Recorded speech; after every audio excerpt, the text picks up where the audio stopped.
Like 50 million, 60 million, 75 million. Nandiyan po yung kaibigan natin na si Sir Glenn, munting tinig. Ay, isa po ako sa loyal fan ni Sir Glenn, mga kababayan. Opo, yung numero natin dito sa YouTube, 565,000, 565,000, 35,000 na lang, ano na po, 600,000 na. Numero lang po yan. Ano po, pero kung ihahambing po yung Mark Ramos sa mga kagaya po nila Sir Glenn na munting tinig, mga boss Chipamo sir, yung 565 na yan, numero lang po yan. Pero yung galing at husay ng mga pagbablog, mas saludo po ako sa kanila, mga kababayan. Yung kay Mark Ramos, mababaw lang eh. Yung mga yan, malalim ho yan, mga bossing Chipamo sir. Kaya, mas matatanggap ko po kapag lumagpas pa sila doon sa mga subscribers ko pag mas naging 700,000 sila, mga bossing. Totoo. No, regular na nanonood ako doon sa mga vlog ni Sir Glenn, kaya suportahan niyo po. Nasaan na tayo? Eto.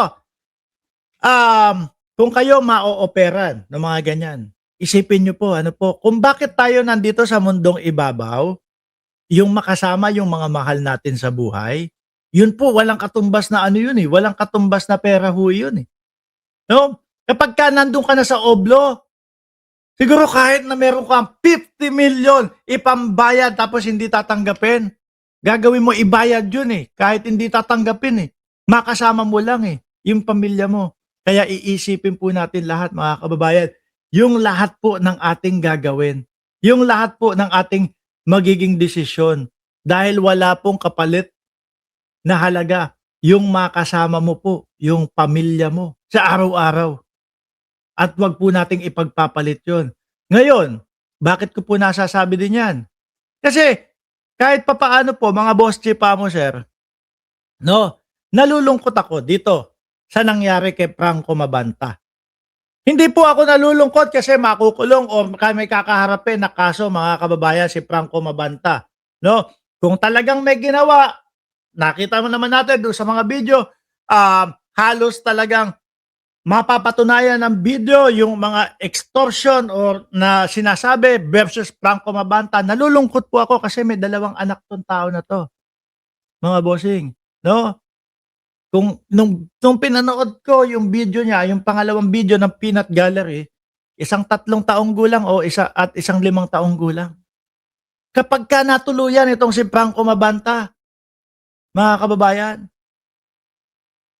mahihirapan na, tsaka limitado na yung makakasama niya, yung anak at pamilya niya, mga boss. Sabi, andyan si Cheryl Banyaga, shoutout, at kay Anton Reyes. No? Ganun no, mga kababayan. Yung mga pera na yan, 300 million kung sakali man na totoo na ini-extort, lagi ko pong ginagamit.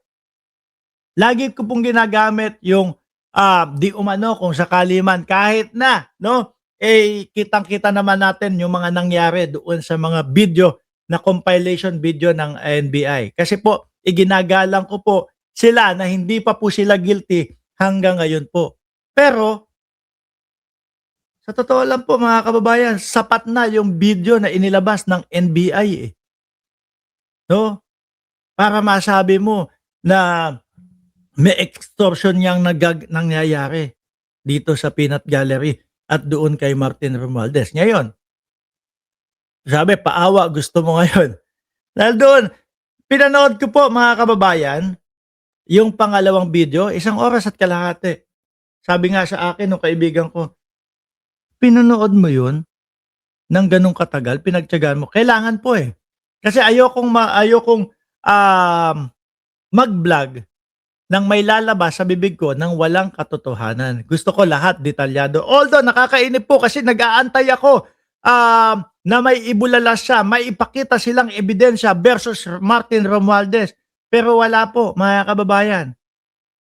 Paulit-ulit lang po yung mga ipinalabas na dati, inuulit lang po nila, no? Parang si Banat Boy po, o yan, paulit-ulit na bumabati sa inyo dahil magbibirahan PH na daw po. Di ba? Pakisuportahan nyo yung Birahan PH, mga kababayan. At si Banat Boy ang host dyan. Nasaan na tayo?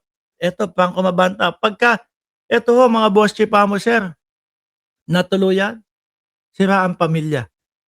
Sayang po mga kababayan, ang itinaguyod niyang pamilya, mga boss chief amo sir. Gayon din po, bilang isang padre de pamilya, ganon din po. Ito naman kay Ngot B, kay Mike Defensor naman mga boss.